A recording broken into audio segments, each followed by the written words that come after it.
everyone. How are you? I'm so excited to take this time on Tuesday to come back and be with you. I think we oftentimes hear me talk about volunteering, doing something other than to advance things just for ourselves, doing things that will help others. Very big on education, very big on giving back.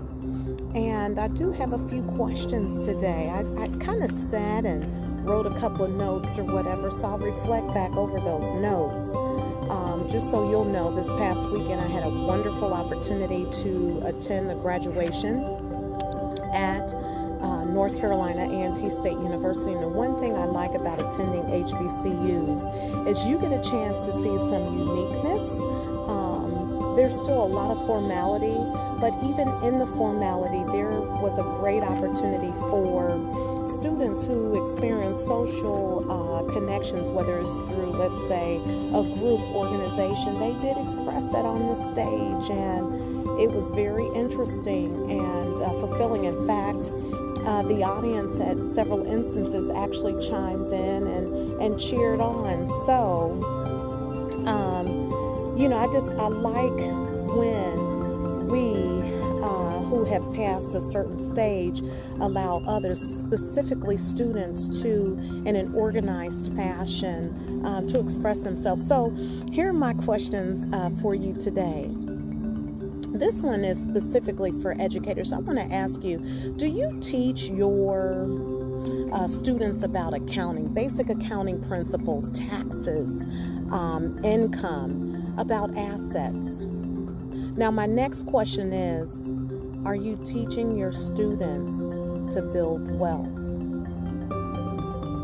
If so, great. If not, then my question is, why not? So ministers, pastors, those that serve in a religious aspect, I want to ask you the question, do you give a word to your congregation about living an abundant life that is biblical? What about having life more abundantly? Do you teach that or minister on the topic that money can answer all things? Now, we know that the love of money is the root of all evil, but money does answer all things, and that's my question for you today. My next audience, parents. I'm really curious.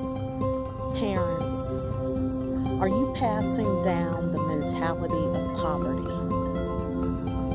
Not on purpose, but I'm just curious to know, are you passing down ways in which you communicate to build wealth or poverty?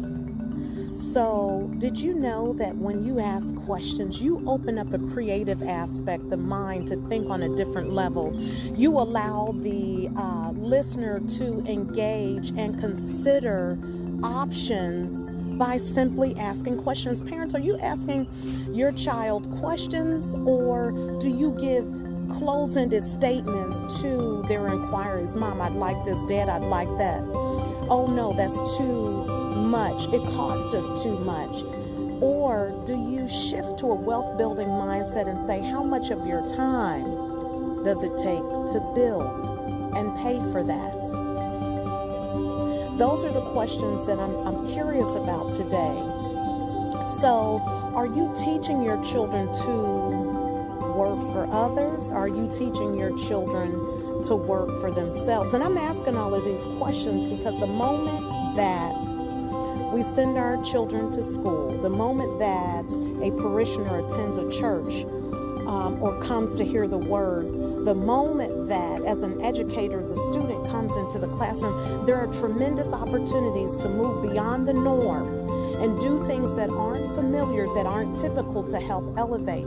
Do you know that there are facts that exist that if you're poor, that you'll be poor forever? For example, let's say you're poor and you win the lottery. The fact that your mentality has not changed will illustrate that your livelihood, your spending habits will cause you to lose and spend all of the money that you've earned, let's say through a lottery win, only to be back at the same starting point.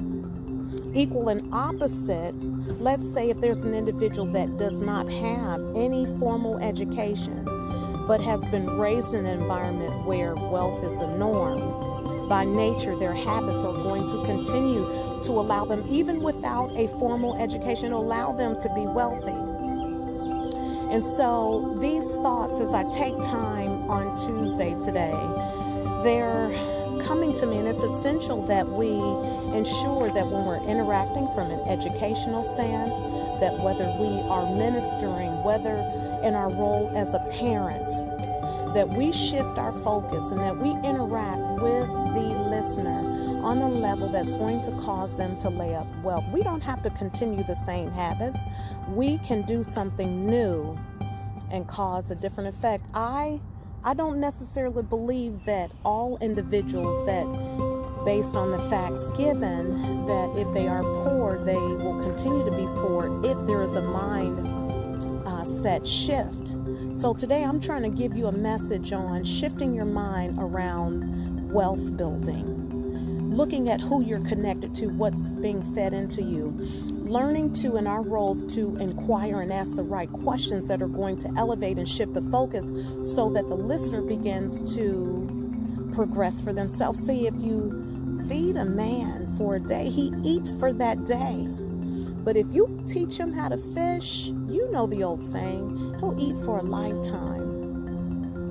So when you ask those questions, those open-ended questions, it gives, again, the listener a chance to really progress and get better. With this type of scenario here, I'm asking you to consider not shutting the individual down, but opening them up. And I'm speaking from firsthand experience. I'll never forget, I had moved home and I was looking at a neighborhood, and the person that was with me was a family member, and the first thing that they said, "Ooh, these homes are too expensive." But that was their mentality. They didn't know that some things are negotiable, that they didn't know what the budget was. And so we have to be careful around who we allow ourselves to be around and what we say to individuals. I'm challenging each and every one of you all. Start considering your communication as it relates to wealth building. Educators, teach your students that millionaires, they don't all put their money in the bank. There are many options: stocks, bonds, government bonds, pension pennies as part of the process. I see a number of children running around with Jordans on, with their hair done, their nails done. And I'm not saying that we should not be pulled together, but I am saying, what are the priorities? Why not create your own shoe line and sell your own products so that you can become wealthy versus paying someone else for that brand or label? This is Elyse. I'm living my best life. I'm right here in Cincinnati, made it back. I so hope that you're living yours. I'm taking time on this Tuesday to share a moment that I think is helpful. Have a wonderful, fantastic